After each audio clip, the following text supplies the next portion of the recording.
Selamat pagi, Bro Sis, Alde. Selamat berjumpa lagi di podcast Alde.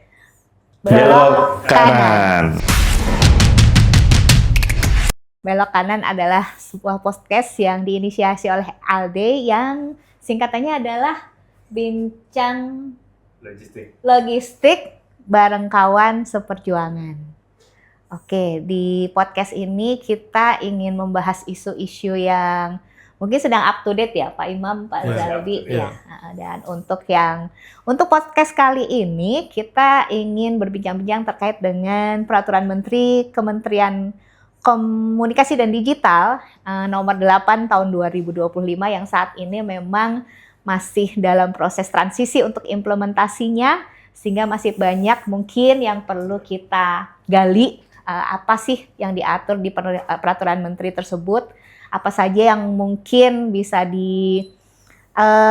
apa saja yang harus dipersiapkan oleh para perusahaan pemegang izin penyelenggaraan pos sehingga bisa pada saatnya transisi nanti 12 bulan dan 18 bulan ke depan sesuai kategorinya masing-masing itu para teman-teman penyelenggara pos bisa menyelenggarakan dan bisa mengimplementasikan apa yang harus disesuaikan sudah dengan baik dan berjalan dengan lancar gitu.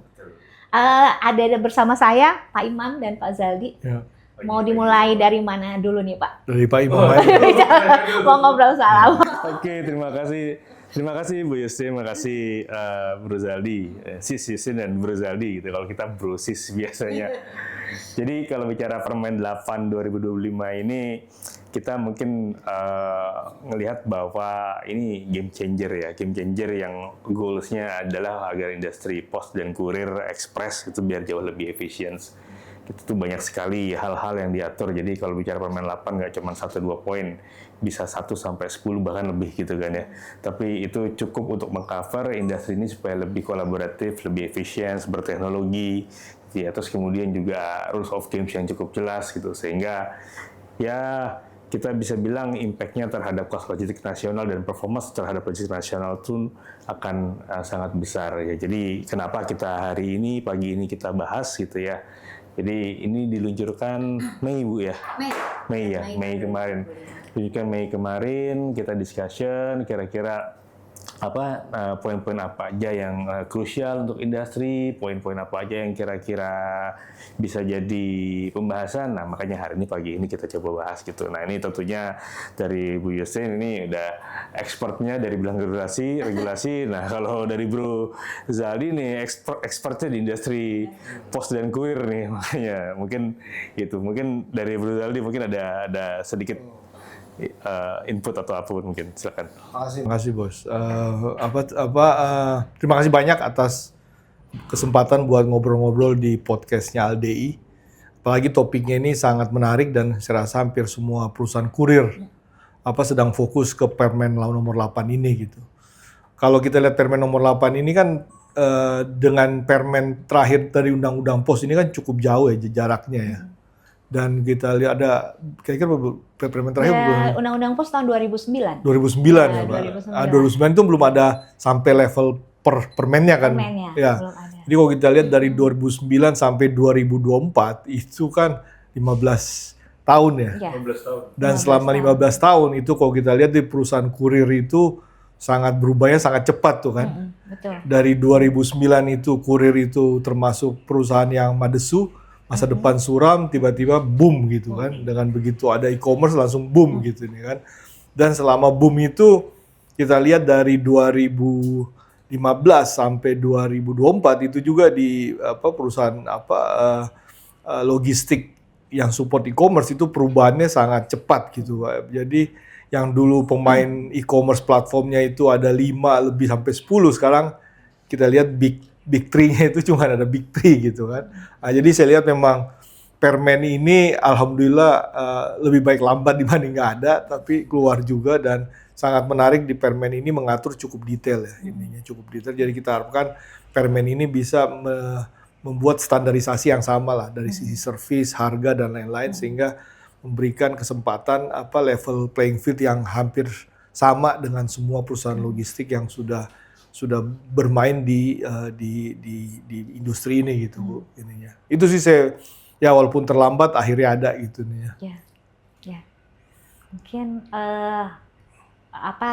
dari PM 8 tahun 2025 itu sebetulnya ada beberapa hal yang baru ya Pak. Ya. Hal yang baru yang memang sebenarnya selama ini juga belum ada tuh. Peraturan menteri tentang layanan pos komersial itu belum ada. Jadi acuan kita itu hanya Undang-Undang Nomor 38 tahun 2009 tentang pos dan aturan turunannya adalah Peraturan Pemerintah Nomor 15 tahun 2013. Itu pun belum detail mengatur, hanya semacam regulasi untuk general saja gitu. Nah, ada beberapa poin yang secara detail memang diidentifikasi. Saya rasa pemerintah itu melihat pada saat kemarin dari perkembangan e-commerce sampai tahun 2024 kemarin ya, itu memang kompetisi penyelenggaraan kurir bisa dibilang tidak fair, dan ada beberapa pemain yang sebetulnya tidak memegang izin penyelenggaraan kurir, tapi dia justru menjadi pemegang revenue terbesar di negara ini gitu. Jadi Permenkomdigi ini sebetulnya diterbitkan untuk ibaratnya lebih mengatur supaya ada kompetisi yang fair, kemudian juga termasuk barrier entry penyelenggaraan kurir kemarin itu rendah banget. Jadi siapapun, persyaratan untuk menjadi penyelenggara kurir itu rendah banget, sehingga siapapun mengajukan izin itu bisa. Tapi tidak diatur standarisasi sebetulnya bagaimana menjadi bagaimana persyaratan minimal untuk menjadi penyelenggaraan kurir. Di Peraturan Menteri Nomor 8 ini itu saya mengidentifikasi ada beberapa hal yang baru dan itu kita pada akhirnya akan menjadi acuan bagi kita untuk bagaimana melakukan proses di bisnis penyelenggaraan kurir, karena kemarin belum diatur Pak. Jadi sebetulnya pemegang izin penyelenggaraan pos ini juga macam-macam. Ada yang cuma, kalau menurut dari Komdigi ya, itu ada yang memang pelaku besar menyelenggarakan secara utuh proses bisnis kurir. Ada yang cuma ternyata ngumpulin doang di depan, ada yang nganter doang. Bahkan ada yang cuma menyediakan teknologinya saja itu sudah memegang izin. Nah, itu juga satu hal yang menjadi sebetulnya definisi penyelenggara pos dan kurir itu kan jadi bias ya, karena semua pemain muncul di situ. Masuk travel itu yang cuma bawa dari pool ke pool itu juga harus pegang izin yang kemarin. Sementara sebetulnya proses bisnis keseluruhannya tidak mereka lakukan. Iya, mungkin namanya sedikit. Jadi betul. Karena potensinya sudah sangat besar ya. Sekarang volume di industri kan sekitar 16-17 juta parcel per hari gitu ya. Hampir 100 triliun rupiah per tahun gitu potensi bisnisnya. Dan ratusan ya, sekitar hampir 700 penyelenggara pos yang pemegang izin gitu ya. Nah, artinya apa? Potensi yang besar ini harus kita bisa manfaatkan dengan infrastruktur yang sudah tersebar agar jauh lebih efisien gitu. Jadi kalau bicara e-commerce itu akan tumbuh dengan cost logistik yang lebih efisien, karena of course ini kan berkaitan dengan daya beli, demand dan sebagainya ya. Makanya dengan adanya PM8 ini ya, kita harapannya ini logistiknya Indonesia ini jauh lebih kompetitif untuk bisa menunjang ekonomi digital juga gitu. Ya, kalau menurut saya mengenai peraturan ini kan yang paling penting kan implementasinya ya. Nah, kita harap implementasinya juga dijalankan dengan konsisten dan tegas gitu kan, karena kalau enggak ya nggak akan benar-benar bisa kita lihat hasilnya gitu. Jadi itu yang mungkin dan saya lihat memang cukup kompleks nih dari Permen ini, karena memang dia cukup detail seperti masalah harga gitu kan. Nah, menentukan harga ini kan pasti diskusi panjang gitu kan, walaupun di dalam Permen ini sudah ada formulanya dan lain-lain, tapi kalau lihat perkembangan masalahnya dari sisi perusahaan kurir itu dengan aturan ini kita udah coba berusaha untuk lari mengikuti, tapi bisnis itu sprint tuh, jadi kadang-kadang lebih cepat, jadi kita agak selalu tertinggal gitu kan, dan perubahan itu memang kita lihat sangat cepat gitu ya. Jadi yang memang akhirnya memang tekanan permintaan customer itu sangat tinggi, apalagi kalau kita lihat perusahaan kurir yang parcel ini kan sekarang yang nomor satunya adalah biaya gitu kan. Nah, begitu biaya ditekan, itu semua model baru itu akan muncul gitu kan. Jadi akan ada kumpulan-kumpulan kurir dia langsung bisa ngerjain gitu kan. Nah itu makanya perubahan di dalam lapangan itu saya lihat itu sangat cepat karena memang didrive oleh harga gitu. Nah, itu yang kita harapkan dari permen ini, itu fokusnya kok bisa meningkatkan nggak cuman harga tapi kualitas pelayanan juga harus jadi fokus utama, termasuk juga kualitas dari orang-orang ya. Jangan sampai kurirnya itu malah jadi lebih sengsara karena dia yang paling bawah gitu kan. Karena semua harga itu ongkosnya ke paling bawah gitu, ke first mile atau last mile kan dia sebagai front end gitu. Jadi yang kita harapkan di aturan ini bisa dengan cukup jelas lah diimplementasikan dengan baik gitu. Berkaitan dengan itu Pak Zaldi, tim dari Komdigi itu sempat ada di waktu sosialisasi mengemukakan juga sebetulnya harapan mereka adalah pada saat penyelenggara kurir ini berusaha sendiri-sendiri, artinya kan mereka harus menyediakan infrastruktur dan sarana prasarana sendiri. Nah, ada satu klausul terkait interkoneksi, sebetulnya itu sebuah skema yang diidentifikasi oleh pemerintah bisa menjadi jalan keluar untuk menciptakan harga yang lebih rendah gitu. Karena apa? Pengennya tuh ada satu kendaraan misalnya digunakan oleh sebuah perusahaan kurir tapi tidak full capacity. Nah, ini bisa dimanfaatkan oleh perusahaan yang lain untuk membawa untuk tujuan yang sama. Sehingga bisa dibilang itu sharing biaya. Sehingga diharapkan dengan mekanisme interkoneksi itu satu bentuk interkoneksi, karena di PM8 ini mekanisme interkoneksi itu bisa banyak macamnya.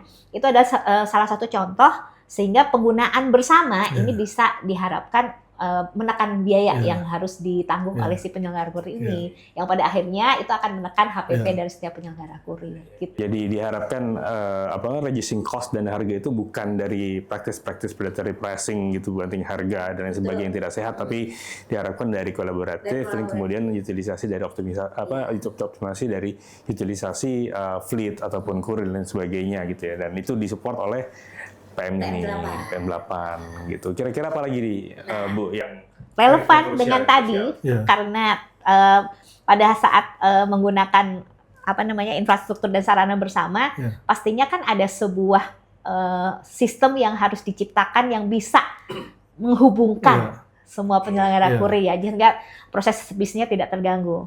Ada satu lagi yang diatur oleh klausul ini adalah digitalisasi, Pak. Digitalisasi. Jadi kemarin itu ternyata tim dari Komdigi juga sempat turun ke lapangan untuk melihat bagaimana sebetulnya praktek penyelenggaraan kurir di Indonesia. Masih banyak yang menggunakan mekanisme manual, Pak. Padahal di zaman sekarang kan tracking status kiriman itu sudah bukan fitur yang istimewa, ya itu udah menjadi fitur yang melekat, basic fitur kan sebetulnya. Nah, itu sebabnya di PM8 itu juga diatur penyelenggara kurir harus bisa menyediakan mekanisme pertukaran data, sehingga pertukaran data dengan siapapun, bahkan dengan alat transportasi pun, sehingga kita bisa melacak kiriman kita tuh di mana, gitu kan, kiriman pelanggan itu di mana. Kalaupun sedang di jalan, di mana sih? Kalau memungkinkan kendaraan mana sih yang membawa gitu, itu sampai diatur ke sana, sehingga salah satu yang diatur dalam PM ini adalah standarisasi.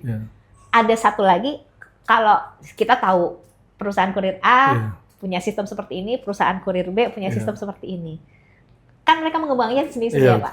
Bagaimana sistem antar penyelenggara kurir ini bisa ngobrol gitu. Nah, sebagai tahapan dari implementasi PM8 ini, pemerintah juga saat ini sedang mengemas atau mengkaji adanya standarisasi trick letter code itu, karena beberapa penyelenggara kurir juga belum semuanya menerapkan standarisasi yang sama, dan satu lagi untuk menunjang proses delivery lebih lancar itu pengembangan kode pos, karena pengembangan kode pos saat ini, kode pos yang ada saat ini itu belum mengakomodir kebutuhan kurir untuk bisa mengantarkan sampai titik, Pak. Di luar Jawa satu kode pos itu bisa mengakomodir satu kecamatan, gitu. Bahkan nggak ada yang lebih loh, Pak, karena pemekaran wilayah gitu ya. Yang di Jawa mungkin sudah bagus karena satu kode pos itu sudah menyentuh sampai ke kelurahan, tapi yang di luar Jawa belum gitu. Jadi memang tahapannya panjang implementasi PM8 ini supaya tadi interkoneksinya tuh bisa jalan gitu. Kalau menurut saya sebenarnya dengan apa bisnis kurir ini atau pos ini masih di bawah Komdigi, sebenarnya ada salah satu benefit yang paling utama adalah, dan bukan pecah ke perhubungan gitu ya ininya, itu sebenarnya masalah interkoneksi ini kan di Komdigi itu udah pakarnya gitu. Telco telco kan antara JSM operator, jadi mereka itu udah sangat ahli gitu kan. Walaupun di sana bentuknya digital, di sini bentuknya fisik gitu kan. Jadi yang sebenarnya kita harapkan dari Komdigi itu bisa memang karena udah pakarnya masalah interkoneksi, itu aturan-aturan yang sudah dipakai di operator BTS dan komunikasi itu bisa dia pakai langsung implementasi di kurir. Karena buat kita sih memang dengan ada interkoneksi ini pasti sangat membantu gitu. Dan kedua, buat dari sisi Komdigi itu data itu mereka juga bisa dapat capture dengan lebih luas gitu. Kalau sekarang kan kita harus submit tuh tiap bulan kan. Tapi kok ini kan mereka bisa capture sehingga mereka tahu perkembangan tiap daerah gitu kan. Nah, itu interkoneksi, dan kita lihat masalah interkoneksi ini kan sebenarnya bisa tuh kayak BI bisa yang gateway PPP nasional itu kan bisa mereka satukan kan, setiap pembayaran itu bisa gitu kan. Nah, itu yang kita juga berharap di API-nya perusahaan logistik itu bisa juga sentralisasi gitu. Jadi kita nggak harus deal tiap perusahaan harus API kan. Nah, jadi itu yang sebenarnya, jadi begitu kita misalnya kalau begitu dapat izin kurir itu syarat utama dia ada API dengan Komdigi gitu kan. Nah, tinggal setiap customernya itu tinggal connect ke satu titik, itu dia bisa udah bisa milih mau kurir mana gitu kan. Jadi itu sih yang kita harapkan, dan itu sebenarnya bukan hal yang baru buat Komdigi gitu. Itu kan benar-benar udah mereka ahlinya di situ gitu. Jadi itu kita harapkan ya, seperti kode pos, 3-liter code itu kan basic banget kan. Yang paling basic lagi, alamat itu maksimum berapa karakter gitu kan. Nah, itu kan beda-beda gitu kan. Ada yang 40, ada yang 50, akhirnya setiap kita engage dengan customer kan beda-beda. Akhirnya kita bikin satu-satu. Itu yang masalah itu kan kasihan adalah perusahaan-perusahaan kurir yang menengah ke bawah yang nggak punya tim IT yang banyak gitu kan. Akhirnya dia nggak bisa gitu kan engage. Atau yang di daerah-daerah gitu kan. Kalau misalnya saya nggak perlu buka cabang di Kalimantan Selatan atau Kalimantan Barat atau Sulawesi Barat, tapi perusahaan logistik di situ bisa dengan dia udah ada API gitu kan dengan standar. Itu yang sebenarnya kita harapkan, yang basic itu bisa diselesaikan dengan cepat oleh Komdigi, apalagi ada izinnya itu mereka yang ngatur gitu kan ini. Betul. Ya berarti tidak hanya meregulasi tapi juga membantu kita untuk berkolaborasi tadi. Berarti kan dengan adanya platform tadi kan artinya semua interkoneksi bisa di-build, semua pemain tujuan tadi gitu kan. Dan kemudian juga dari situ juga proses pengawasan juga lebih mudah. Selain itu data kita bisa lihat data traffic terbesar di mana, yang high growth trafficnya di mana, terus kemudian ini kemudian yang mostly ke sini larinya dan sebagainya. Jadi semua network pos dan kurir nasional ini bisa tergambar gitu di platform gitu. Mungkin salah satu solusi yang bagus juga itu Pak. Itu juga akan mempermudah Komdigi untuk melakukan pengendalian, Pak. Dia jadi bisa tahu kan gitu traffic dari setiap memegang izin gitu ya. Mana yang ada irregularitas harus dia jewer gitu kan. Dia akan tanpa harus repot-repot harus selama ini kan dia harus ngumpulin data dari kita dulu gitu kan. Nah, bicara tadi karena Pak Zaldi nyinggung buka cabang. Buka cabang. Salah satu perubahan yang sangat mendasar dari penyelenggaraan kurir pos yang diatur oleh Permen 8 ini adalah persyaratan wilayah, Pak. Dan ini mungkin yang menjadikan sebuah syarat yang berat buat para pemegang izin saat ini. Karena PM 8 itu mempersyaratkan pemegang izin penyelenggara pos itu harus memiliki coverage wilayah minimal 50% dari wilayah NKRI gitu. Dan dari data itu diperoleh bahwa pemegang izin kebanyakan ada yang lokal, dia pemain lokal. Mungkin malah hanya skup kota dan kabupaten.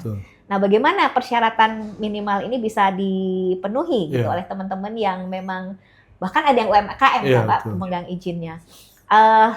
Tim Komdigi memberikan ide bahwa itu bisa dilakukan dengan kolaborasi. Bentuknya apa kolaborasi? Itu diserahkan kepada penyelenggara posnya karena kebutuhannya kan masing-masing beda ya. Bisa dan skalanya juga berbeda gitu. kalaupun dia kalau dari apa yang saya tangkap itu sebetulnya mekanisme kolaborasi itu banyak. Bisa joint operation, bisa merger, bisa kalaupun dia merasa hanya punya skup wilayah yang kecil, dia bisa menjadi channel dari penyelenggara pos yang lebih besar. Dan itu Komdigi itu sebetulnya saya punya tahapan. Salah satunya adalah ada semacam di tahun ini mereka membuat semacam beauty contest untuk pemilihan anchor penyelenggaraan pos. Penyelenggara pos yang bersedia menjadi backbone untuk industri ini gitu. Dan itu memang diharapkan pemain yang besar top 20 lah. Kalau kayak Komdigi pengennya top 20 ini menjadi backbone yang bisa mensupport. Mereka nggak mau ada pemain yang keluar dari industri dengan terbitnya permen ini. Mereka pengennya penyelenggara besar itu merangkul teman-teman yang memang skupnya tidak memenuhi persyaratan minimal ini. Nah, bagaimana caranya? Sebetulnya kita pengennya juga Komdigi punya semacam alternatif gitu ya, menawarkan alternatif bisa begini gitu. Karena cakupan minimal 50% itu saya pribadi masih belum firm banget Pak ya dengan definisinya. 50% ini apakah dia sendiri atau pada saat dia menjadi bagian dari network itu dia boleh mengklaim network partnernya menjadi networknya dia. Gitu. Itu yang sampai sekarang itu boleh nggak sih seperti itu? Gitu. Masih perlu dipertanyakan ya Pak ya gitu. Terutama buat yang pemain-pemain lokal tadi. Apakah saya boleh ngeklaim? Saya jadi channelnya perusahaan A misalnya, dia udah national network gitu. Saya boleh nggak sih ngeklaim itu untuk karena saya sudah perjanjian kerjasama? Apakah cukup dengan menyampaikan perjanjian kerjasama dengan pemain yang lebih besar itu sudah memenuhi syarat untuk menjadi penyelenggara pos gitu?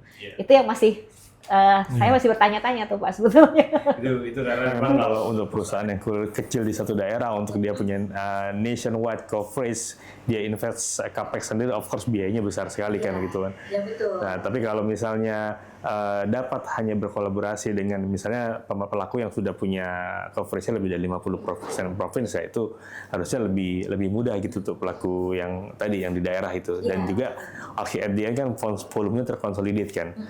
Mungkin misalnya seorang pos dan satu perusahaan pos dan kurir di satu daerah itu nggak perlu bikin sales counter sendiri gitu mungkin ya gitu ya. Tapi mereka bisa manfaatkan teman-teman yang sudah existing di sana untuk menjadi sales agent gitu misalnya ataupun operational agent gitu sehingga volume pun bisa terkonsolidate ke pelaku-pelaku yang lain gitu.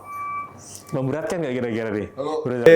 Saya mungkin perlu tanya sama Ibu nih yang ahli udah baca udah katam banget kan. Di permen ini semangatnya itu karena melihat approach-nya itu bisa tergantung semangatnya kan. Nah, semangatnya permen ini itu mengakomodasi semua bisnis yang berhubungan dengan pengiriman barang ekspres atau memang hanya memilih mana yang memenuhi syarat untuk menjadi penyelenggara pos gitu. Nah itu harus dilihat tuh semangatnya mau seperti apa gitu kan.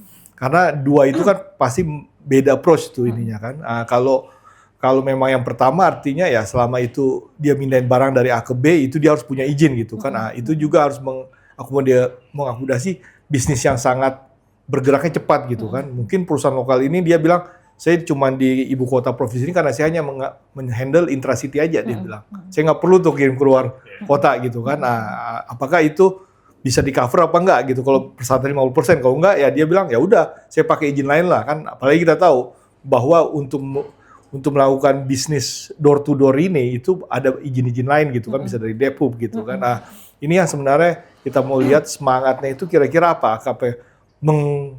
Mengakomodasi semuanya baru saya atur service levelnya dan standarisasinya, atau saya hanya milih-milih nih, ya udah saya hanya handle ini, kalau yang nggak sesuai ya ambil aja izin lain gitu. Nah, itu kira-kira waktu itu pas bikin itu semangat awalnya seperti apa Bu ininya?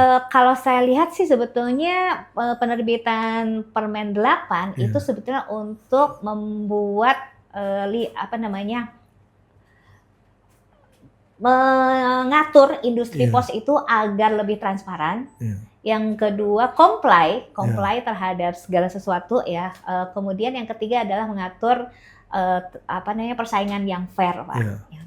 Satu lagi jangan dilupakan, pemerintah pasti pengen bahwa apa yang regulasi yang dia keluarkan itu adalah untuk memenuhi dan menjamin kebutuhan masyarakat di manapun, karena kita tahu Indonesia itu luas banget dan salah satu permasalahan itu biasanya di daerah tertinggal. Pemerintah nggak mau ada daerah yang ketinggalan gitu. Dan dari data sebetulnya ada pemain-pemain lokal yang sudah mengakomodir dan menjamin penyelenggaraan layanan pos di wilayah-wilayah tertinggal ini. Mereka menjadi pemain lokal di situ.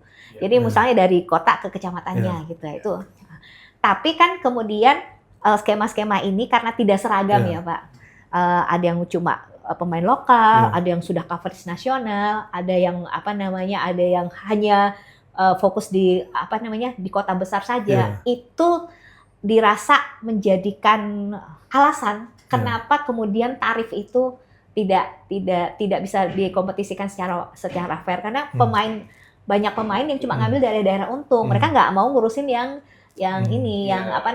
tidak merata jadinya pelayanannya. Jadi saya rasa sebetulnya semangatnya itu sebetulnya selain mereka tidak mau hanya fokus pada pemain besar. Mereka maunya pemain kecil pun itu juga terakomodir. Tapi bagaimana caranya? Karena tidak mungkin pemain kecil ini, tapi kalau misalnya tidak diatur dengan standarisasi persyaratan usaha, bagi pemerintah itu akan memberikan kendala bagi mereka untuk melakukan pengendalian. 744 yang harus diawasin oleh mereka gitu kan. Pemegang izin dan itu mereka harus turun ke lapangan karena untuk memastikan izin yang mereka keluarkan itu digunakan dengan benar atau tidak gitu. Jadi mungkin itu jalan tengah mereka pengen merangkul semua pelaku usaha di industri ini, tapi juga memberikan manfaat bagi masyarakatnya sehingga memang yaitu tadi yang ditekan oleh pemerintah terkait dengan implementasi Permen 8 ini adalah yang sering digaungkan itu adalah kolaborasi, interkoneksi yang saat ini menjadi fokus mereka gitu. Karena itu tujuan besar mereka adalah juga mendukung program pemerintah lain untuk menurunkan biaya logistik. Karena saat ini biaya logistik Indonesia kan termasuk yang paling tinggi. Ya. Jadi tujuan besarnya sih itu sih, menurunkan biaya logistik supaya pada akhirnya terjangkau oleh seluruh masyarakat. Itu yang menarik tadi, agar merata. Kalau di industri kita bilangnya ada area daging, area tulang gitu kan. Ya kalau bisa dilayani semua gitu kan, dilayani semua, dan yang tulang pun jadi daging, jadi karena costnya lebih efisien dengan kolaborasi gitu kan. Oke. Nah itu mungkin kalau kita yang udah mungkin punya perusahaan kurir yang skupnya udah nasional tuh udah bicara subsidi silang biaya itu kan udah biasa ya Pak ya. Tapi memang kemudian itu pengen jangan kemudian perusahaan yang ini cuma nikmatin yang daerah basah aja gitu. Bagaimana mereka juga berkontribusi untuk menjamin masyarakat yang di daerah lain yang kering tanda tulang tadi gitu ya. Itu juga merasakan pelayanan yang sama gitu. Satu lagi mungkin standarisasi Pak. Selama ini kita kan menciptakan service level sendiri-sendiri ya.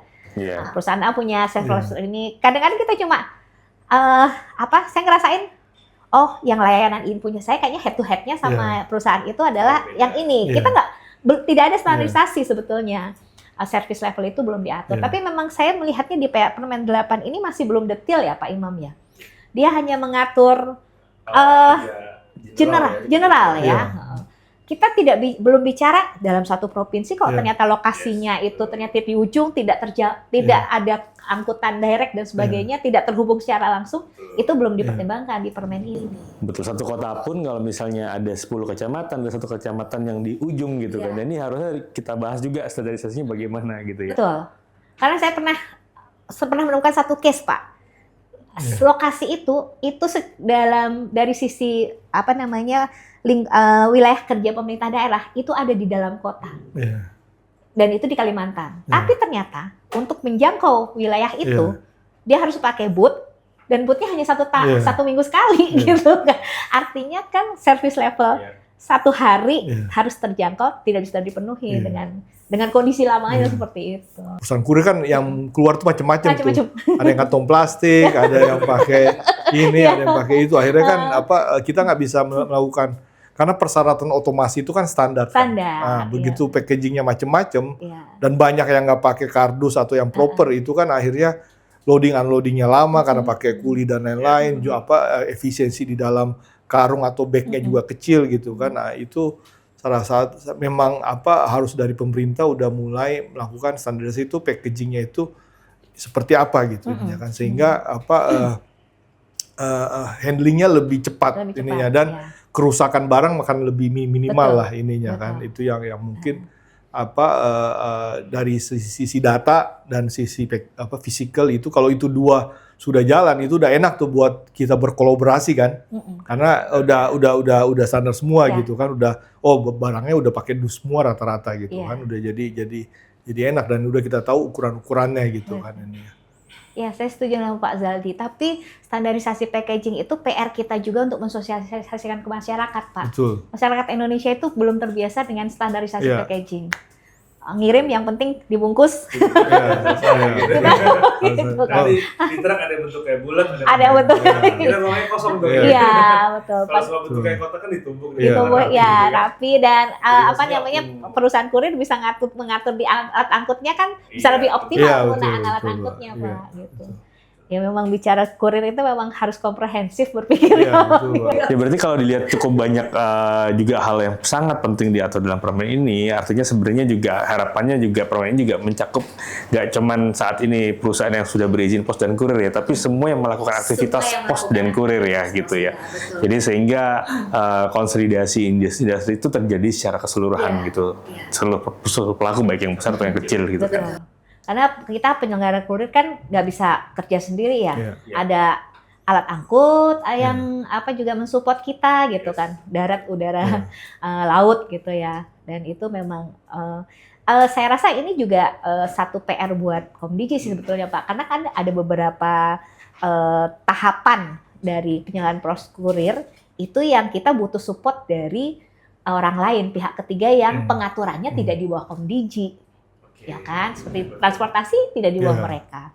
Ya, bagaimana supaya transportasi di Indonesia itu juga support terhadap permen ini, sehingga tadi yang diharapkan pemerataan layanan kurir, transparansi dan persaingan yang sehat itu bisa tercapai.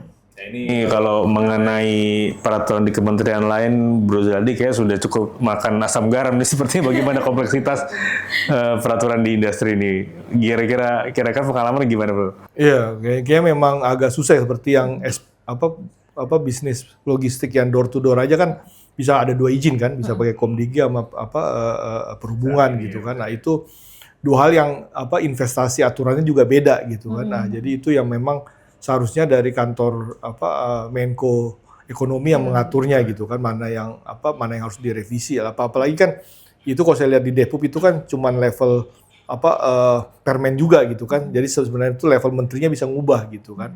Nah, jadi itu yang, dan kalau kita lihat aturan-aturan kayak di perhubungan darat itu juga nggak clear gitu mengenai surat jalan dan lain-lain gitu kan. Jadi masalah safety kita dan security untuk logistik itu memang sangat rendah gitu.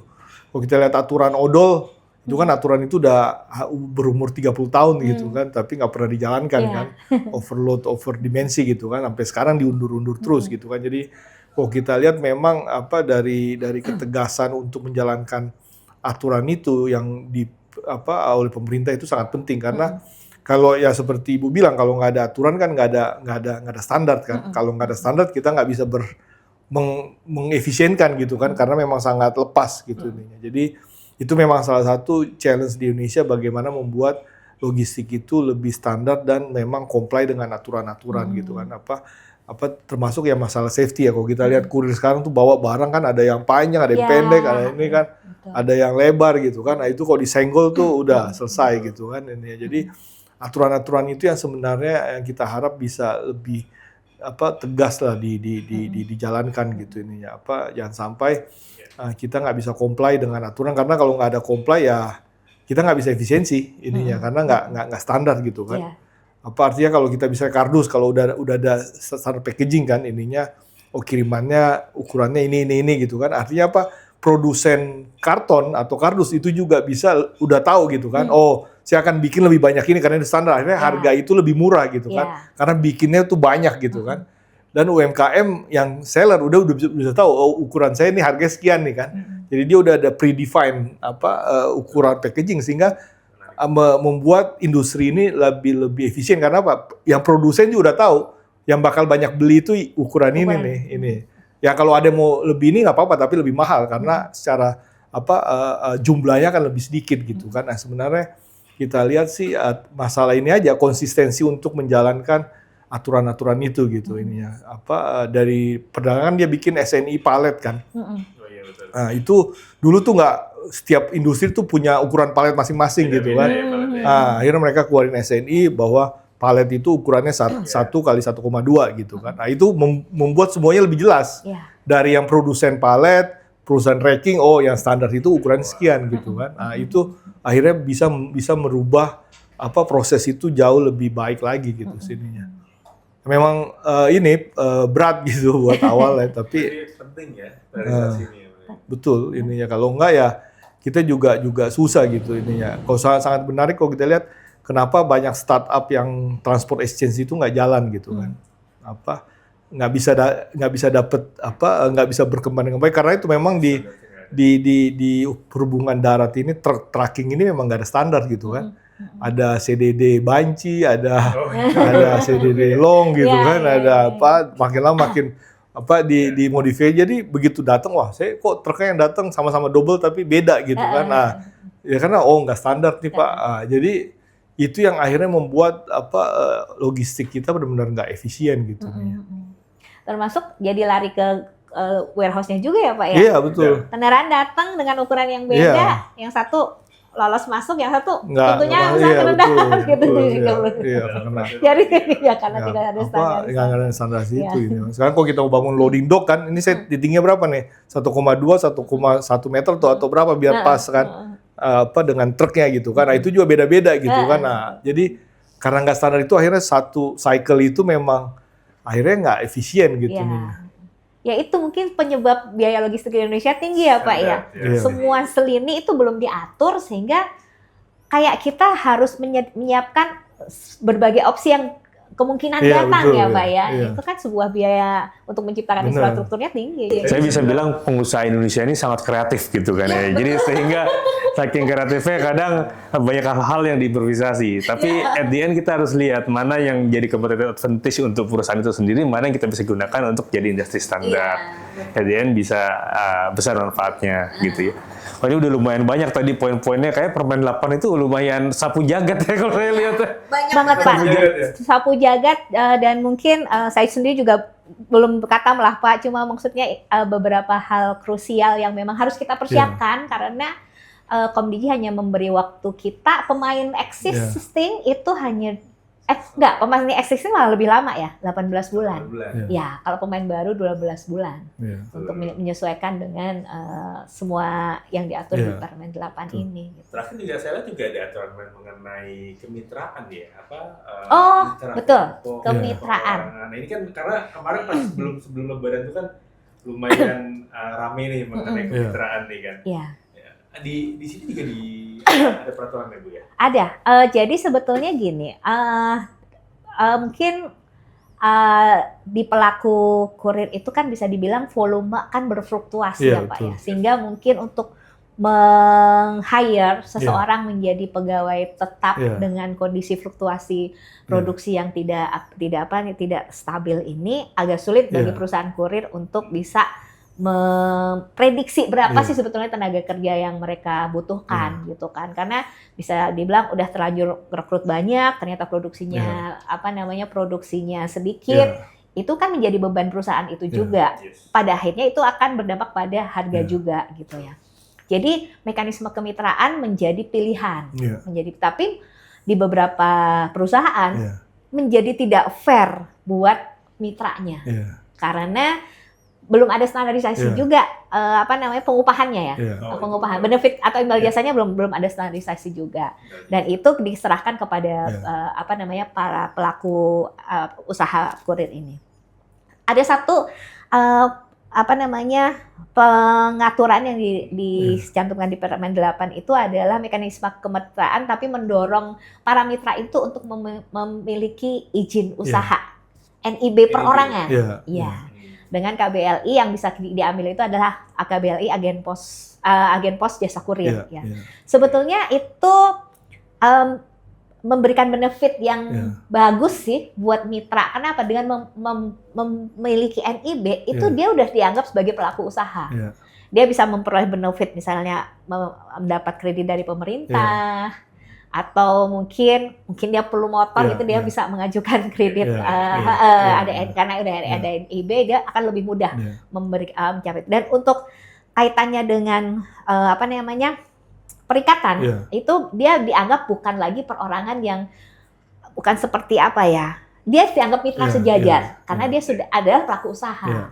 Artinya dia memposisikan dirinya, posisi dia adalah setara dengan perusahaan yang meng-hire dia, yang mengikat kerjasama dengan dia. Ini sebetulnya kalau menurut kita yang diharapkan adalah win-win solution baik untuk perusahaan kurirnya dan juga untuk mitranya, supaya bisa karena dia mitra sejajar, dia kan punya hak untuk melakukan bargaining ya Pak ya. Itu sih sebetulnya. Nah ini menarik ya kemitraan, karena kita volume kadang seasonality beda-beda, awal tahun, Lebaran, terus kemudian Natal. Industri kurir kan mengenal peak season ya Pak ya. Betul, apalagi kalau di e-commerce itu udah nggak kembar, itu udah pasti high season kita gitu kan. Tapi setelahnya Januari turun lagi kan. Kalau kita nggak punya fleksibilitas dalam kementerian untuk mengatur cost kita kan akhirnya ya nggak sehat juga gitu kan, di situ juga kan. Itu makanya ya kita lihat bahwa kemitraan di sini yang ada dalam PM8 ini cukup krusial gitu.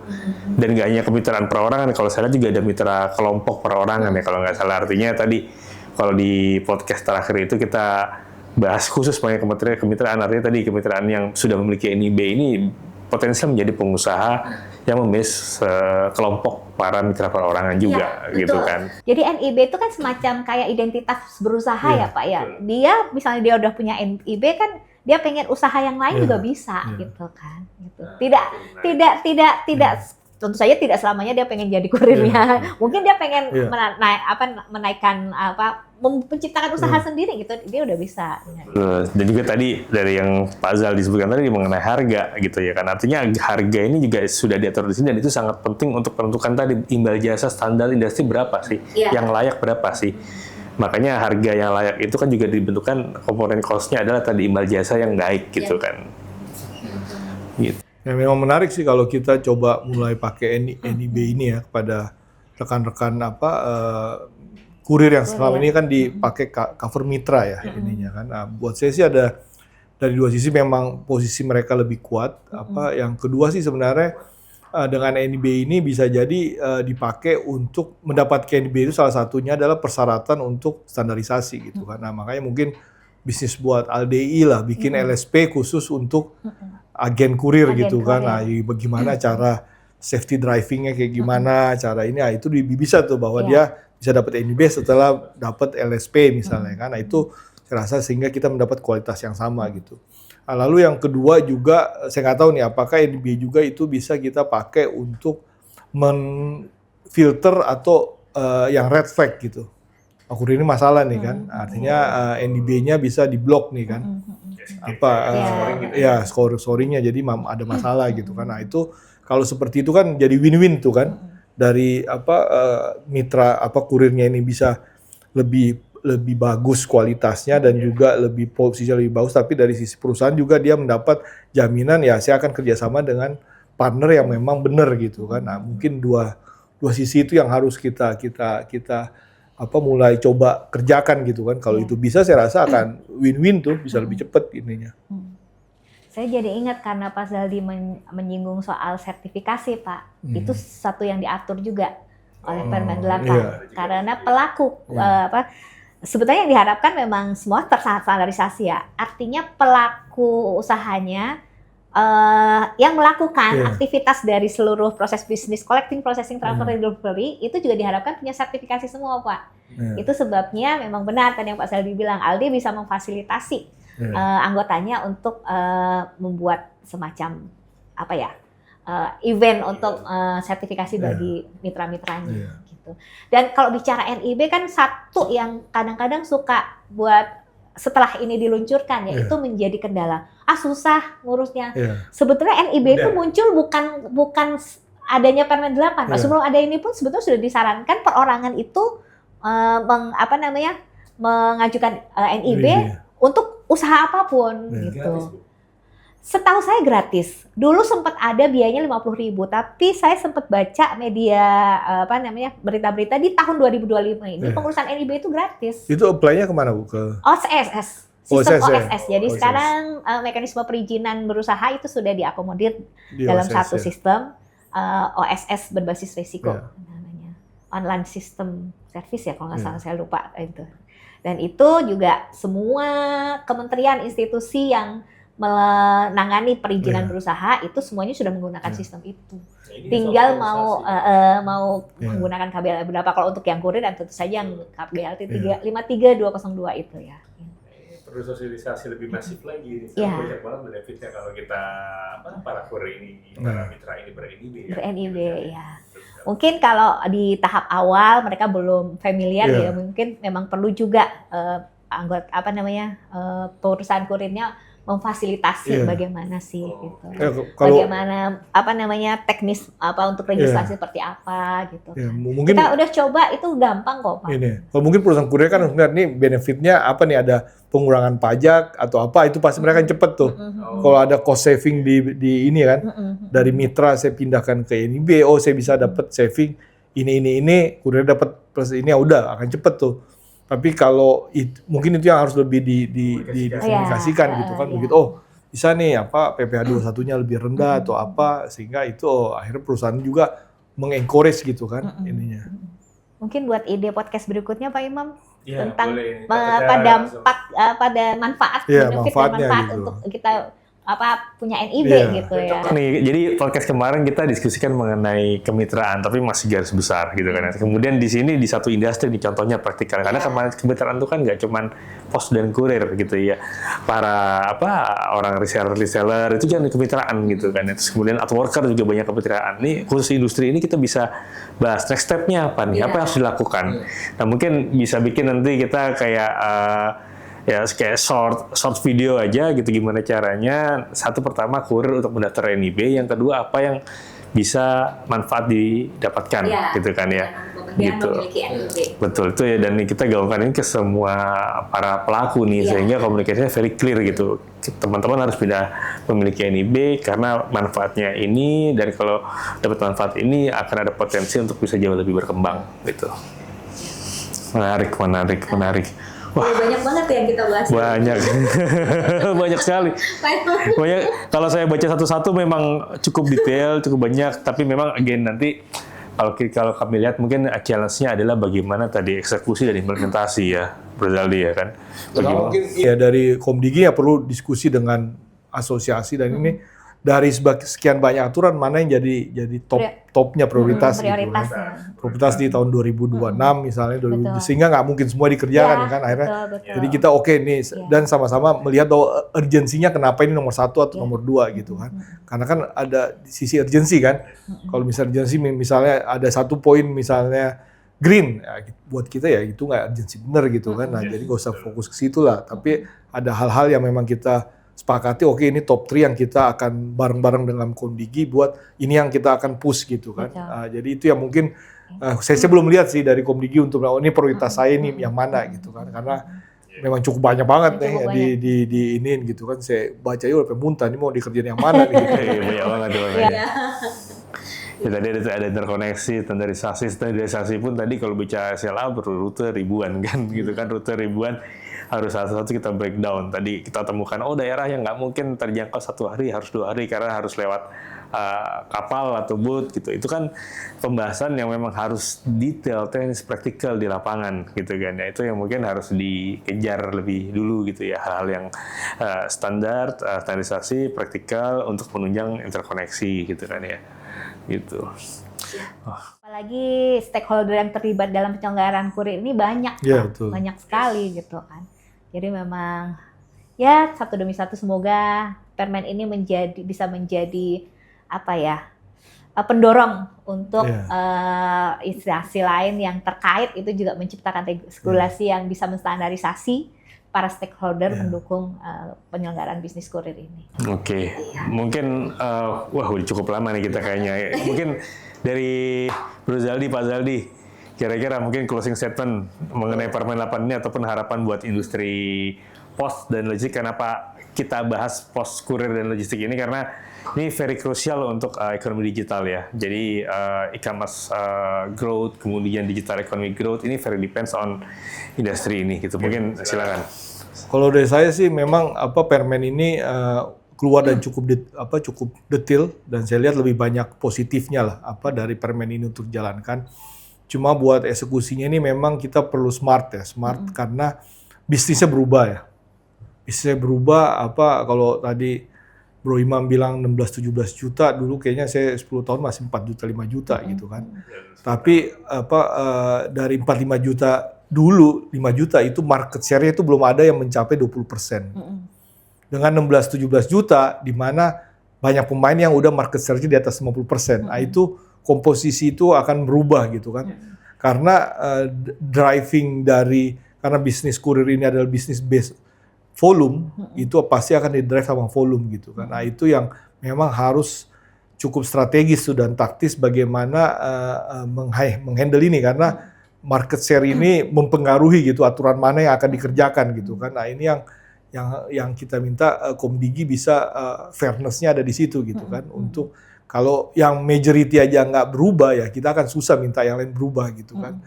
Yang ini yang memang implementasinya yang sekarang ini memang perlu benar-benar lebih strategis gitu untuk bagaimana memastikan tujuan permen ini dikeluarkan ini bisa tercapai dengan kondisi bisnis yang sudah berubah berubah berapa ya? Kalau 360 derajat kan balik lagi ya. Ini udah 180 derajat dan itu berputar terus gitu kan. Nah ini yang jangan sampai ini nggak bisa dijalankan karena memang kondisi bisnisnya udah beda gitu nih ya. Itu sih dari saya. Dari Bu Yustin, silakan Bu. Kalau saya sebetulnya selaras dengan apa yang disampaikan Pak Zaldi. Adanya regulasi itu memang harus dibarengi ya Pak ya. Dibarengi dengan tahapan implementasi yang harusnya itu sudah terschedule dengan baik, sehingga memang tadi yang disampaikan prioritas mana yang akan basic need dulu dong, basic need dari implementasi ini seperti yang tadi, basic standar kita adalah penyamaan tadi kode pos, untuk pertukaran data dan sebagainya itu harus dijembatani dulu. Kalau memang ya dasarnya kan interkoneksi tadi ya Pak ya, untuk menciptakan interkoneksi yang baik maka standarisasi terhadap semua aktivitas bisnisnya itu juga harus disambungkan gitu kan Pak. Itu Komdigi harus bisa mengakomodir itu supaya harapan mereka terhadap adanya interkoneksi itu yang pada akhirnya menciptakan penyelenggaraan pos yang bagus di Indonesia itu bisa tercapai. Dan satu lagi, situasi bisnis itu kan berubahnya cepat Pak. Kita berharapnya Komdigi juga lebih agresif mengikuti perkembangannya ini. Jangan sampai ada industri baru yang regulasinya belum ada. Itu yang kadang-kadang menjadikan dispute di lapangan pada saat industri sudah bergerak lebih jauh, regulasinya masih ketinggalan. Itu sih dari saya. Oke, ini kayaknya udah cukup banyak sekali ya yang udah kita diskusikan ya. Jadi biasanya yang buka dan tutup biasanya Bro Jimmy nih. Nah ini Bro Jimmy kayaknya lagi dinas keluar kota nih, makanya kita hari ini Bu Yustin, Bro Zaldi dan saya nih. Kalau tadi Bu Yustin udah buka, mungkin saya coba bagian tutup ya. Jadi makasih semua Bro dan Sis, rekan-rekan logistik Indonesia dan juga teman-teman yang berkecimpung di ekonomi digital. Jadi hari ini tadi kita discuss mengenai Permen 8 2025 Komdigi yang dikhususkan untuk industri pos dan kurir komersial.